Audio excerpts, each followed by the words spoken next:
So every now and then in your RV travels, you're going to have places that people tell you, don't go there. Why? Because it's potentially dangerous, unsafe, maybe it's a lot of crime. This is one of those places. So we're going to let you know, should we have come here?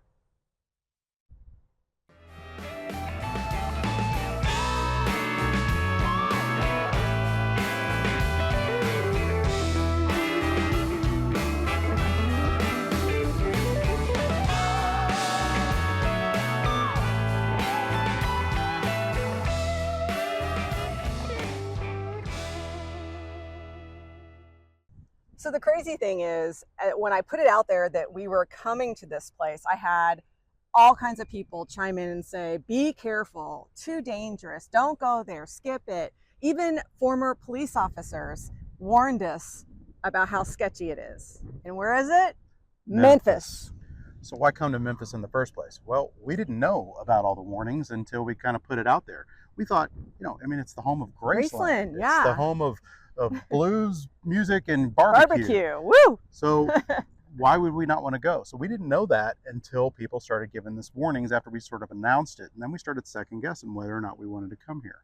Okay, so when we first decided we were coming to Memphis, I booked the park that most people told us to stay at, which is the Tom Sawyer RV Resort, and it's actually on the Arkansas side, so the other side of the river. It had probably the best reviews, not perfect, there was still some sketchiness, but better than most of them in the city. So literally 2 days before we were supposed to come here, Tom Sawyer emailed us and called us and said, we're evacuating, it's flooding, no one can stay here. So we had 2 weeks at this RV park booked well in advance, and now we had no reservations, and I was scared about where we were going to stay. So I kind of got creative, and I found this place, which is at the Agricenter, which is outside of Memphis, just a tiny bit near Germantown. So it's not in the city. Yes, the RV park is not that great. It's very basic. It's not a resort. It's just like, here's your spot. Yeah, and there's a lot of people who live here full time. You can tell they have, a lot of small travel trailers. You can tell they've not hardly ever moved. That type of vibe. People that they probably live here because that's all they can afford. But there's lots of places like that around the entire country. Yeah. That doesn't mean that they're thieves or bad people or anything. That's just their lot in life. Yeah. So, but it did give us pause when we got here. So I'll just give you an example of some of the precautions that I took. Normally we leave a lot of stuff outside. I didn't do that. That means I have to bring them into the toy hauler, and like our generators, I usually lock those up outside. I just didn't do that. I brought them inside, and it's been a little crowded in the toy hauler area, but I figured, why not be safe about it? The bikes, we always lock up our bikes using. We kept them covered so they're not so right out front. Just anything that would draw eyes. We just thought, okay, let's not put that out. And then always, and we're not always great about this, making sure that the bays were always locked. Yeah, we don't want to tempt fate. But do you feel unsafe here? No, I don't. It's fine. Yeah, we've been here for 2 weeks, and as you guys might or may not know, we both work during the day. We work all day, and it's very quiet. And it's the park has been very quiet. I mean, there's some little kids next door. The most noise we hear are them thumping around in the RV next to us. So the spots are kind of tight, but no tighter than like Florida or a busy campground. You could go to a luxury resort and they're going to be tight together. Yeah, that's but the just part of spaces are RV really life. long. So I don't know. I just really haven't felt unsafe. This area that we're at has lots of really nice stores just down the road, or some like real high-end stuff like Whole Foods and fancy restaurants. Yeah, and Germantown is actually kind of in fact, I made the comment when we first got here, other than the RV park itself, as soon as you leave the RV park, we're like, this is nice. Actually really nice. This is, I kept looking, where's the sketchy area? Yeah. Well, you don't have to drive too far down the highway, pull off towards downtown, towards Graceland, all the attractions. You're going to see it. Yeah. But I think the key is when you pick the things you're going to do in the city, that makes a big difference. If you choose Beale Street, you're a target. It's a touristy area.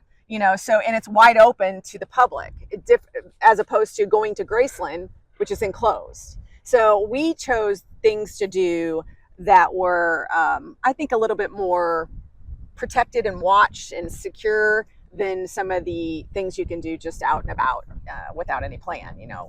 We didn't do any walking around downtown or anything like that. So I feel like we picked some winners as to the things to do in Memphis. And I think this can continue over to lots of cities where you feel it might be a little sketchy. Use these tips because these places turned out to be pretty dang awesome. We had a great time and we're going to show them to you now.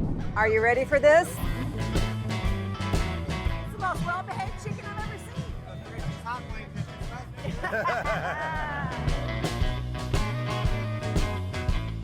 Here we are, we're excited to be at the World Championship Hot Wing Festival in Memphis, Tennessee. Woo, woo. And if you know anything about us, we like our hot wings. So we're going to be very harsh critics, judges.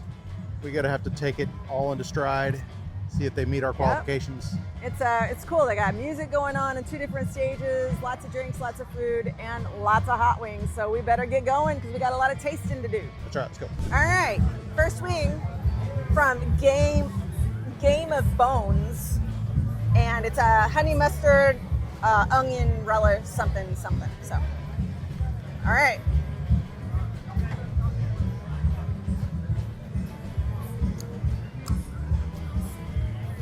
Mustardy, very mustardy. Oh, good though. A little rich. I'm always used to.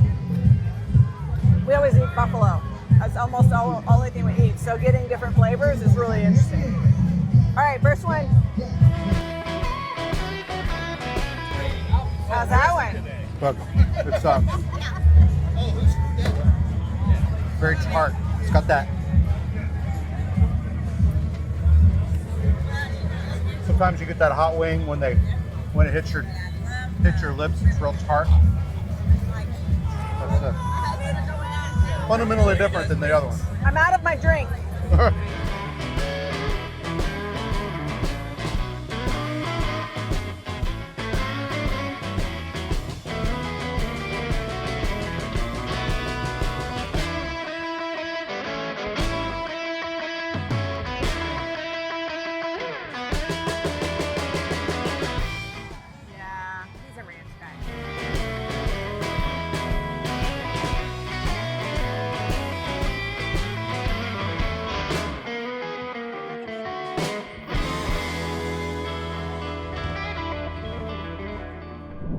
So we're just got done with the Hot Wing Festival. We've been gone most of the afternoon. We left at 11. It's like 2 something, and we're going to go into the Bass Pro.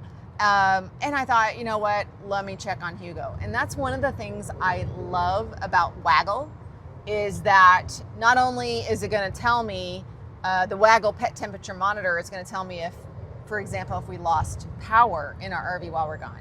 It's going to tell me if it gets too hot in there, too cold in there. I love that part. But also the mini cam that we have, love that thing. I can go and look on my phone at any time and check in on him. So I was like just looking at him. He's just sitting there having a good day. He seems fine. And that makes me feel a lot better when we're out and about in the art, doing the adventure stuff, that I can check on him.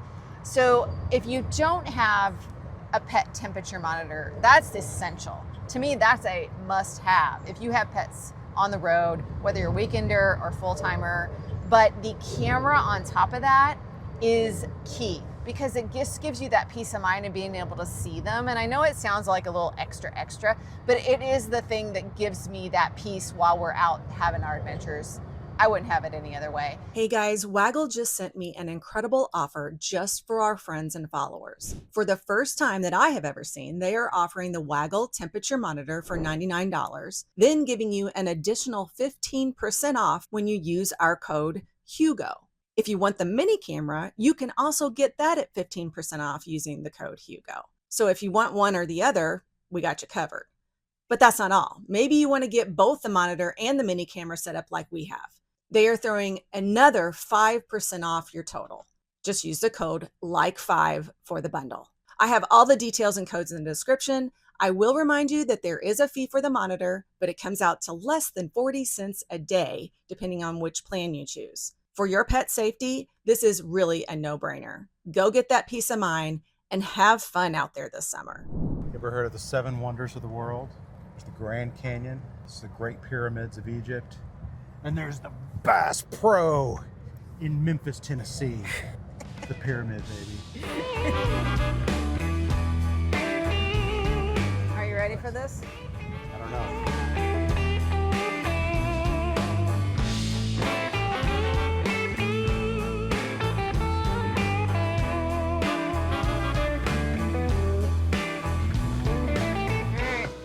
Fashion got? shooting gallery. Yeah.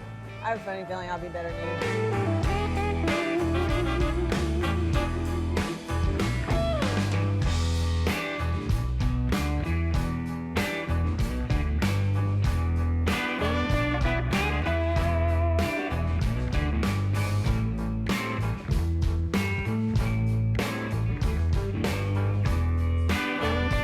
Think of the Bass Pro Pyramid.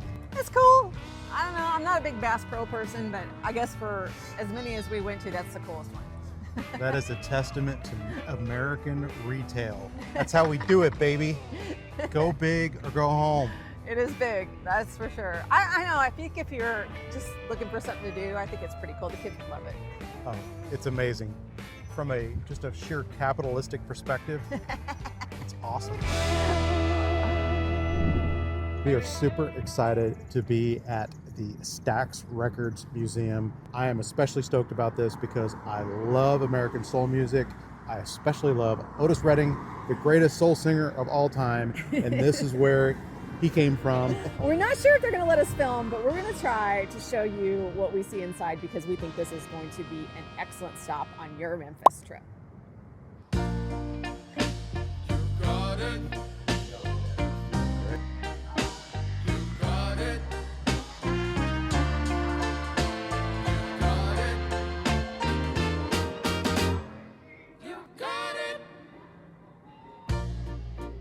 I know sometimes life can be tough, and you feel like you just had enough.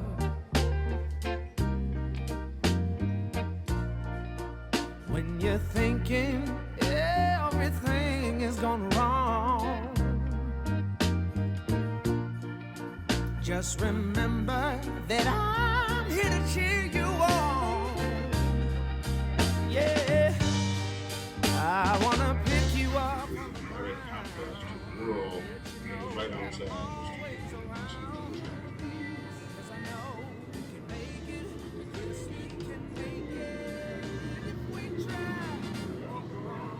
That's what you call a sweet ride right there. I'd wear it at the RV parks, you know, just go strutting my stuff. You got it. There's been a lot of bumps in the road. Oh yeah. Always carrying. So we just got done with the Stax Records Museum. That was an awesome museum. It's really big, actually. There's tons of information there. They had a full-size, this is one thing that I loved, they had a full-size replica, an exact replica of the studio, because the original studio, I guess, was torn down, but they had it down to the glass detail. That's what the sloped floor was about. Yeah. That was original because they had originally bought a theater, and they decided to keep the sloped floor of the theater, so they actually put that in there. So if you're interested just in American pop culture and history, I think this is a must stop. In fact, we were at the Wing Festival yesterday, and some young ladies said, Graceland is cool, but you've got to go to the Stax Museum. And so I agree. I think it's got the flavor of Memphis a lot more than I think some of the other places will be, and it's such a time in history and culture and what was going on in the world and how that music was affecting both black and white people and how they, all these musicians were playing together, and I don't know, I thought it was interesting in that respect. Yeah. So absolutely go. It's a great place, and it was actually fairly crowded for a Sunday. Yeah. So it's a must stop if you're coming through Memphis. For sure.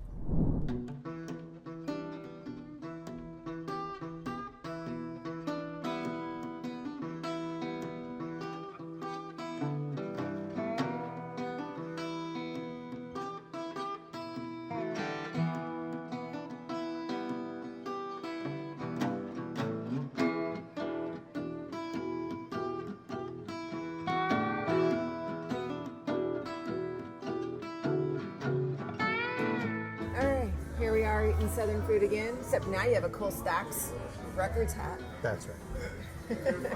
All right, so we are at Central Barbecue, right? Yep, not the original. Not the original location because it was too crowded. So I figured the food's the same. Let's just go someplace nowhere near as crowded. This is we're kind of over close to the University of Tennessee, and What you got? way more space here. This is a half chicken, barbecue beans, coleslaw. And I have the greens again. Potato salad, something I don't normally get, but it sounded really good. And pulled pork. Then we got the sauces. Yeah. Oh, Okay, we've got a few different sauces here. This is their mustard sauce. This is their vinegar base. And then this is their sweet. I had a spicy, but I didn't get it because I don't really like spicy barbecue sauce. Don't see the point, but that's just me. And I also got another Wiseacre Brewing beer. This is impressing me. That's another local brewery. We may find ourselves there this week. The same. Yep. This is on point. yeah. I like the different. All the sides are good. The barbecue beans. Love me some barbecue beans. The greens are really, really good. They have a little bit of spice to them. I like that. Potato salad's good. It's a little salty. I don't know if it's a topping they put on there, but I have to say it does not rival my sister's potato salad.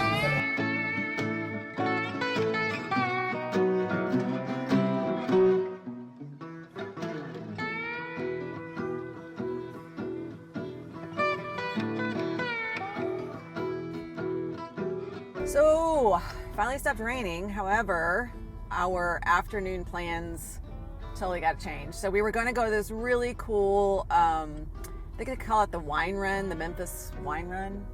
Yeah, it was basically the service workers downtown Beale Street. They all they have like this thing where they have to run with full wine glasses and do Like trays. races and stuff. We thought it was going to be a hoot, but I think it probably got rained out. So that was unfortunate. So we ended up just kind of modifying our plans. Pivot. We heard of this place called Graceland.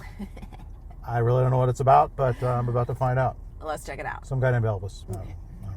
So we've heard that you can't take video inside of Graceland. So we're going to do our best to take a lot of pictures, and in the okay spots where we can maybe say a few things, we'll try to. So this should be kind of interesting, but we'll let you know what we think about this. There is an RV park, and I'll take some footage of that and let you guys see that. I've heard mixed reviews about it. I mean, it is in the city, so there's that, but some people say it's fine, other people say it's sketchy, so I don't know, that's a personal thing, I guess, but it is an option. If you're just coming here for a night or two, you want to stay there, come to Graceland, that'd be all right.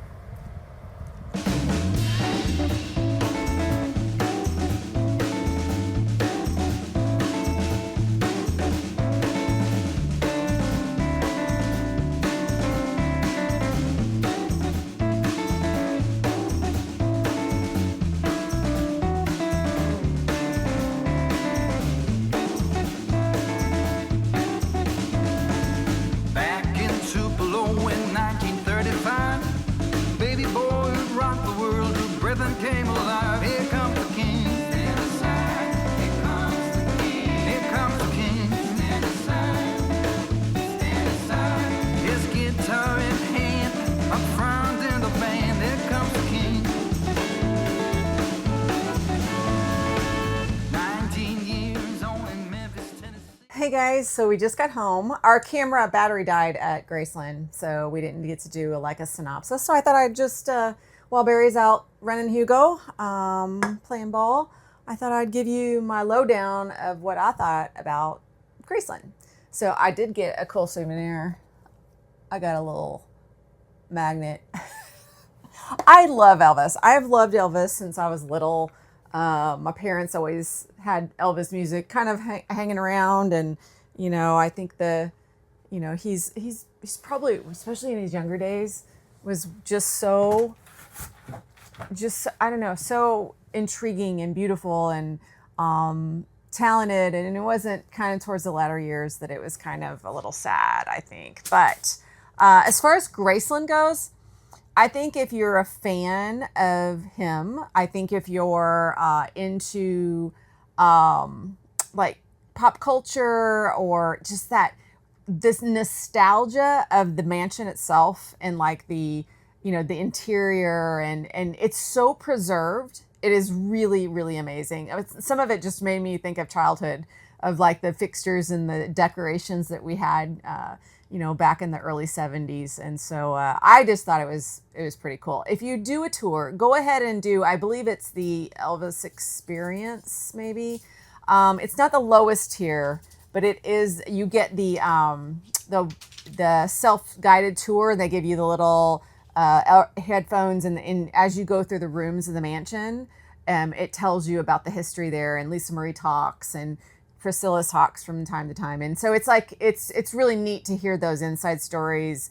John Stamos is actually the one that narrates the whole thing, which is kind of fun. But that one's great because you get the mansion tour, you get the grounds tour, you get the cars and motorcycles and all that stuff. Plus you get you can go see the airplanes and go inside, which I thought was pretty interesting. So I don't know, the lower one, you don't get the mansion. To me, if you're going to go there, you might as well do it. It's a little bit more. So I think at the time that we went, it was $84 a person. I do think it's worth it. I think it was really, really interesting. So that's our feedback on the tour. We definitely think it's worth it to do that particular one. And it was a great day to get out. Even though it was raining and we had to completely pivot from what we were gonna do, we got to do two really cool things and eat some great food. And that to me is a win in RV life for sure. So what's our takeaway from Memphis? Despite all the warnings about it being too dangerous, we actually enjoyed our stay here. The key is being strategic. Stick with daytime activities, focus on festivals and events with security presence, or visit controlled access locations like museums and Graceland. Would we come back? Absolutely. There is plenty more to explore, but what we've shown you could easily be done in 48 hours. Memphis offers a rich blend of music history, incredible food, and cultural experiences that shouldn't be missed just because of its reputation. If you're planning your own RV adventure to Memphis or anywhere else, I've got good news for you. I'm creating a comprehensive trip and activity planning video coming out very soon. You definitely don't want to miss that one. So be sure to hit the like button, subscribe here on YouTube, and head over to likethere'snotomorrow.net to join our newsletter list for more tips, honest reviews, and adventures from the road. Until next time, safe travels, and remember, sometimes the places others warn you about turn out to be the most rewarding. See you on the road.